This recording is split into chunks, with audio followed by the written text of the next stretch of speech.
Hello everyone, welcome to our Vizag travel series. This is day 2 of exploring Vizag part 2. Previous vlogs already post చేశాను. చూడని వాళ్ళు ఉంటే profile open చేసి చూసేయండి. మేము ఆన్ ద వేలో రామ్ మందిర్ సెట్ ని విజిట్ చేశాము. ఇది అచ్చం సేమ్ అయోధ్యలో ఎలా ఉంటుందో అలానే సెట్ చేశారు. ఎంట్రీ టికెట్ వచ్చేసి 50 రూపీస్ పర్ హెడ్. మంచి బీచ్ వ్యూ తో అరేంజ్ చేశారు. లోపల బాలరాముని చూస్తే కన్నులు విందుగా అనిపించింది. అక్కడ నుంచి రాబుద్దే కాలేదు. ప్రశాంతంగా దర్శనం చేసుకున్నాము. దెన్ అక్కడ కొన్ని పిక్చర్స్ ఇంకా వీడియోస్ క్లిక్ చేసుకొని నెక్స్ట్ కుర్సురా సబ్మెరైన్ మ్యూజియం కి వెళ్ళిపోయాము.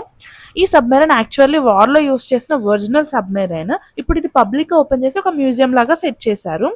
మీరు వైజాగ్ ని విజిట్ అయినట్టయితే తప్పకుండా ఈ ప్లేస్ ని మిస్ అవ్వకండి. దెన్ మేము ఇంటికి స్టార్ట్ అయిపోయాము. ఆన్ ద వేలో భీమిలి బీచ్ దగ్గర ఆగాము. వెదర్ చూస్తే చాలా చల్లగా ఉండే, వర్షం పడినట్టే చేసింది కానీ పర్లేదు. అలా బీచ్ వ్యూని ఎంజాయ్ చేస్తూ కూర్చున్నాము. దెన్ ఇంటికి వెళ్ళిపోయాము. కొద్దిసేపు రెస్ట్ తీసుకొని విజయనగరంలో స్పెషల్ టెంపుల్ అయిన రామనారాయణ టెంపుల్ కి వెళ్ళిపోయాము.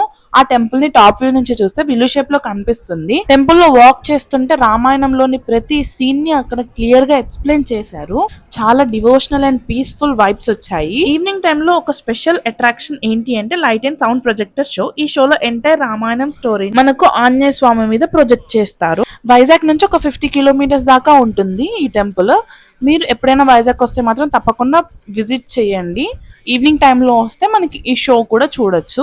అలా షోని కంప్లీట్ చేసుకొని ఇంటికి వెళ్ళిపోయాం. ప్రీవియస్ వీడియో చూసినట్టయితే మీకు అర్థమైపోయి ఉంటుంది. మేము వన్ డేలో చాలా ప్లేసెస్ కవర్ చేసాము. ఈ వీడియోస్ మీకు యూస్ఫుల్ అవుతాయి అనుకుంటున్నాను. Thank you for watching. Stay tune for day 3. Follow for more.